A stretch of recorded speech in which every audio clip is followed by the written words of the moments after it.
নমস্কার বন্ধুরা, আজকে আমি আমার গৃহস্থালির কিছু ছোট ছোট টিপসের কথা তোমাদের বলি। যারা তোমরা ভাবো ফ্ল্যাট বাড়িতে কিছুই হয় না, তাদেরকে বলি ফ্ল্যাট বাড়িতে যাদের গাছের শখ তাদের দেখো অল্প যত্ন নিয়েই কি সুন্দর আমার এই দেখো কত বড় বড় জবা হয়েছে। দেখো এখানে হলুদ জবা, এখানে লাল জবা, কি বড় বড় জবা হয়েছে। দেখো একটু যত্নেতেই তোমরা এইগুলো জবাগুলো পেতে পারো।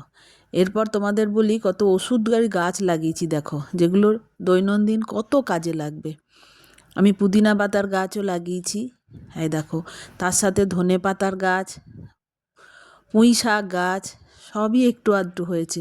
দেখো ধনে পাতার সাথে পুঁই শাকও কি সুন্দর বেড়েছে। দেখো এই দেখো পুঁই শাকের গাছ, তার পাশেই দেখো ধনে পাতা লাগিয়েছি। আবার দেখো এক ফালি রোদ আসে, সেই রোদে আমার জানলা দিয়ে, সেই রোদে আমি দেখো কি সুন্দর বড়ি দিয়েছি, ধনে পাতার গাছ লাগিয়েছি, পালং শাক লাগিয়েছি। এই দেখো পাতাবাহার আছে, এই দেখো জানলাতেই সব কিছু আমি করেছি। তাতে কত মনটাও ভালো লাগে। এই দেখো কি সুন্দর পালং শাক হয়েছে জানলাতে। তোমরা যদি এরকম ছোট ছোট টবে দিতে পারো তাহলে দেখবে কি ভালো হবে, অল্পেতেই তোমরা কত কি গাছ পেতে পারো।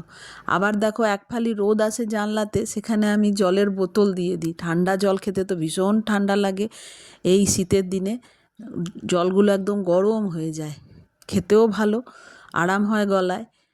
আবার বালিশ রোদে দিয়ে দিই, কম্বল রোদে দিয়ে দিই, এই এক ফালি জানলার রোদে। তোমাদের যদি ভালো লাগে তাহলে আমি বলবো আরও কিছু, যেগুলো তোমাদের খুব ভাল লাগবে, মানে তোমাদের উপকারেও আসতেও পারে। তোমরা আজকাল সবই জানো। একটু চ্যানেলটাকে যদি সাবস্ক্রাইব করো, আর কে কোথা থেকে দেখছো একটু বলো। এই দেখো আমি বালিশও রোদে দিয়ে দিই, কম্বল রোদে দিয়ে দিই। ফ্ল্যাট বাড়িতে অনেক কিছু হয়, আর অনেক কাজেরও। ফ্ল্যাট বাড়ি আজকাল যে হয়েছে তাতে খুব উপকারও হয়। এই দেখো বড় বড় কম্বল আমি জানলা দিয়ে বার করে দিই, একটা কিছু পেতে দিলে দেখো